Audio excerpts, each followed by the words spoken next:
Olá, eu sou o professor Vanderlei Júnior e hoje vamos abordar o tema vetores.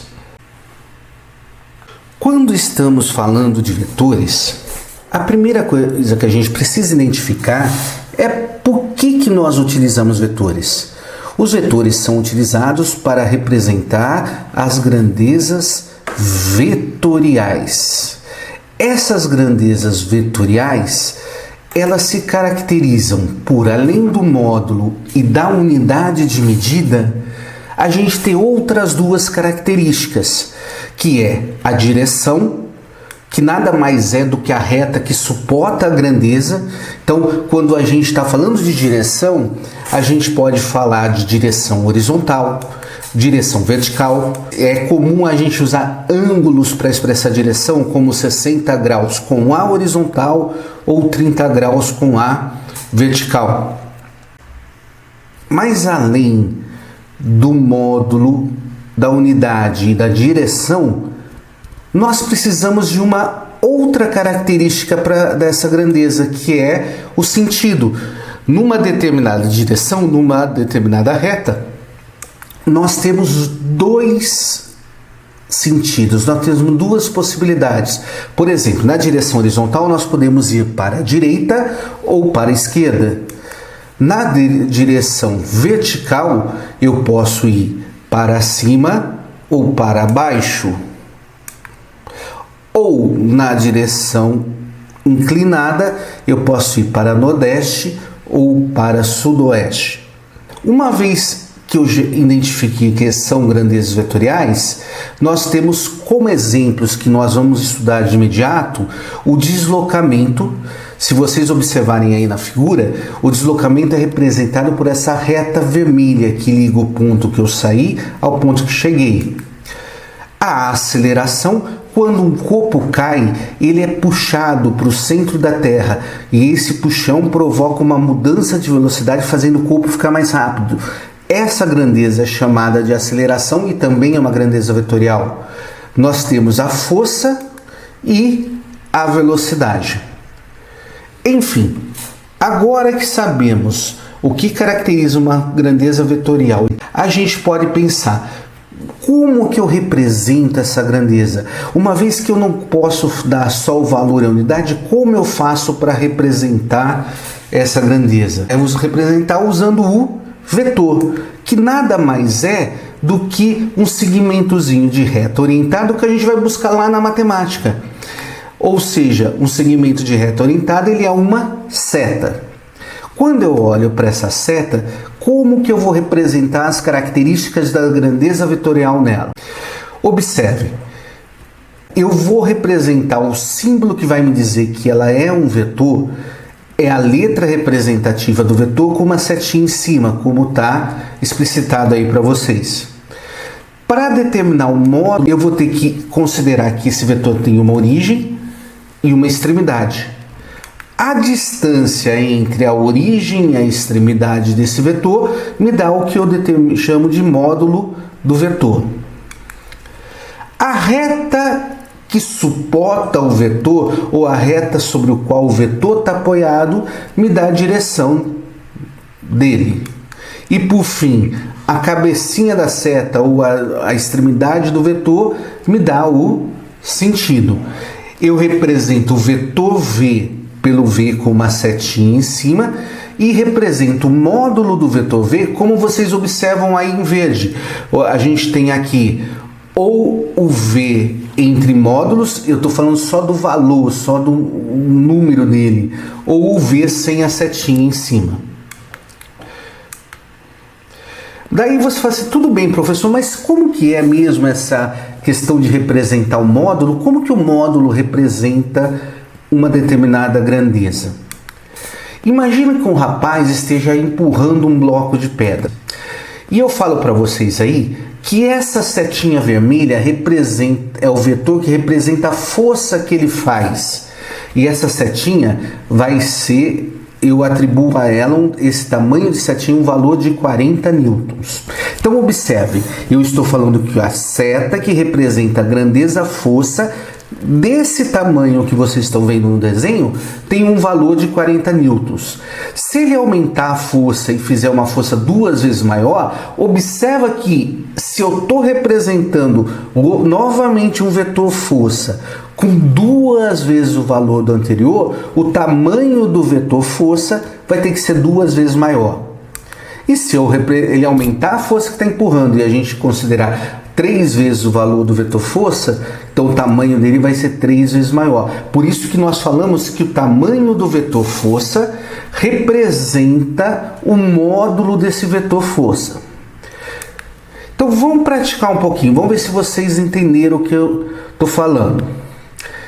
Se eu tenho um vetor V, eu vou falar que uma unidade dele tem um valor de 20 metros por segundo. Uma unidade dele, como vocês podem observar aí no desenho, é esse pedacinho que representa uma unidade.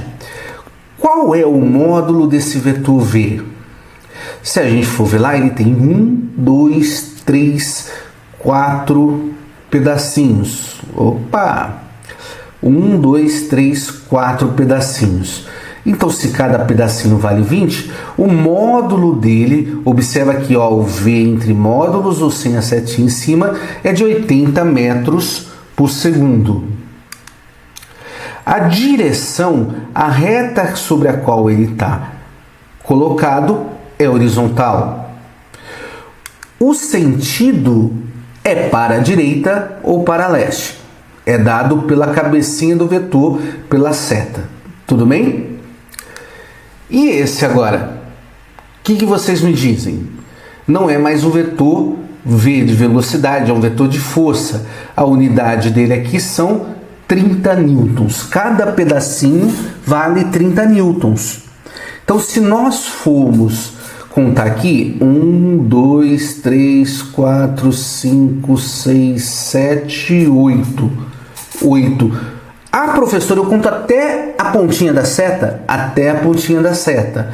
Então, se a gente pegar o vetor força, a gente vai ter que 8 vezes 30, 240 newtons. Newtons é a unidade de força. Quem ainda não estudou, quando a gente estudar leis de Newton, a gente vai ver que as forças são dadas em Newton.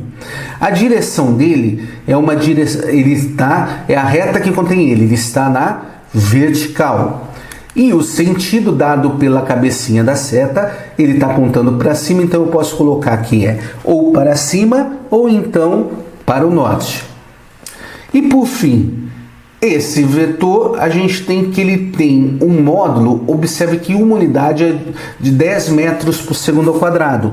Nós vamos estudar, ou algum de vocês já podem ter estudado, que metros por segundo ao quadrado é a unidade de aceleração.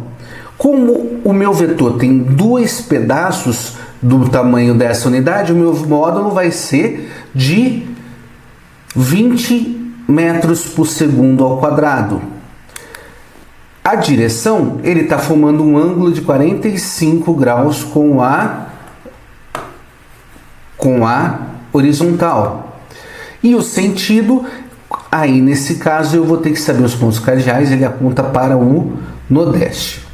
Tudo bem? Agora, e se eu perguntasse para vocês, qual desses vetores é o maior?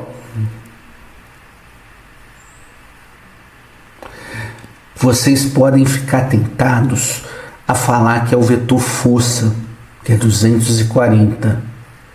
Mas qual é o problema nisso? Eu não posso perguntar para vocês qual é o maior, porque o primeiro vetor representa velocidade, o segundo representa força, o terceiro representa aceleração. São grandezas diferentes. Se a gente for lá para as grandezas escalares, eu não posso, por exemplo, comparar 2 horas com 3 quilos. Da mesma forma, aqui eu não posso comparar, apesar das 3 grandezas serem representadas por setas, eu não posso comparar velocidade com força, que eu estaria cometendo erro, que lá na escalar seria comparar horas com quilogramas. Então, Não é possível comparar, somar, decompor grandezas vetoriais diferentes. Velocidade, eu só comparo com velocidade. Força, eu só comparo com força. Por isso que no exemplo anterior do homem empurrando o bloco, a gente podia comparar, porque eram todos os casos, eram grandezas, a grandeza usada era a força. Bom, mais um exercício para a gente poder fixar aí nosso conhecimento. Considere as forças representadas na figura. Sabendo que seus módulos são respectivamente 15 newtons, 20 newtons, 10 newtons e 30 newtons, indique a direção e o sentido de cada uma delas. A força 1, o que a gente tem? O módulo ele já me deu 15 newtons. A direção é a reta que ela está na horizontal. O sentido para direita ou para leste. A força 2, se vocês observarem, ele deu um módulo de 20 newtons. O módulo foi dado. Ela faz 45 graus com a horizontal, a direção é o ângulo que ela forma com a horizontal, e o sentido, como ela está apontando entre o norte e o oeste, o sentido é para noroeste. A outra força, 3, a gente tem que o módulo são 10 newtons, a direção ela está na vertical, só que ela está apontando para baixo. Então eu posso falar que ela está para baixo ou para o sul. E por fim, a força 4, eu tenho que ela forma um ângulo de 53 graus com a vertical. E o sentido dela, ela aponta entre o leste e o sul, então ela aponta para o sudeste. Para a gente fechar, basta a gente ver aí uma nomenclatura comum dos vetores. Quando eu tenho dois vetores, duas grandes vetoriais de mesmo módulo, mesma direção, ou seja, paralelos em mesmo sentido, eu costumo falar que esses vetores são vetores iguais. Para representar esses vetores, eu faço vetor 1 é igual ao vetor 2 ou força 1 é igual a força 2. Quando nós temos dois vetores que possuem a mesma direção, mesmo módulo, porém sentidos contrários, o que acontece é que esses vetores eles são chamados de vetores opostos ou simétricos. E para representá-los, eu coloco que um vetor vai ser igual a menos o outro vetor. Importante a gente lembrar disso, porque quando nós estivermos estudando cinemática, quando a gente for fazer subtração de vetores, esse sinalzinho vai aparecer. Tudo bem? Foi um prazer vê-las hoje e até o próximo encontro. Um abraço para todos e bons estudos!